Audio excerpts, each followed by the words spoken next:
मुलाक़ातूं त जाम थियूं, पर जेके तुंहिंजे गोशे गॾु गुज़ारियूं से विसारण जोॻियूं न आहिनि ऐं न ई वरी कॾहिं विसारे सघिबियूं।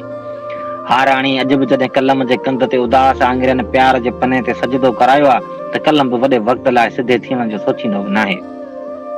हर तसबीअ ते तुंहिंजो पुछंदो आहे त कहिड़ी तसबी बयानु कयां।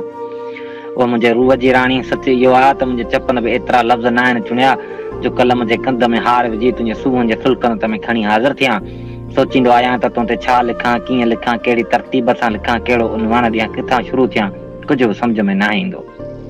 ख़बर अथई छो, जॾहिं खां तुंहिंजनि अखियुनि जे अलमंज़र में मुंहिंजे नैणनि जी निगाह जॾहिं खां पइती आहे तॾहिं खां उते ई अचवञ जो सफ़र रहियो आहे, जंहिंमें हसीन हयाती जूं रंगीन रौनकूं फितरतनि जा गुलाब ख़ुशीअ में झूमंदे नज़र ईंदा आहिनि।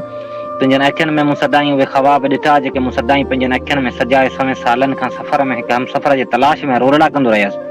पर जॾहिं खां हिननि अभागिन अखियुनि तुंहिंजी दीद पसी तॾहिं खां सभई ख़्वाब सच थींदे ॾिठा। तुंहिंजूं अखियूं अॼु बि इहो चवंदियूं आहिनि त पंहिंजी हिकु नंढड़ी दुनिया हूंदी जंहिंमें सिर्फ़ु तुंहिंजा मुंहिंजा ख़्वाब हूंदा, हर तरफ़ रोशनी हूंदी, कुदरत जे निगाह जो नूर हूंदो, उन नूर जे चौदीवारी में अंबर मुश्क खतूरी जी ख़ुशबू हूंदी, गुलाबनि जे पतनि जूं सेजूं हूंदियूं जिन ते राति जे राणियुनि जो पहिरो ऐं भौरनि जी बादशाही हूंदी।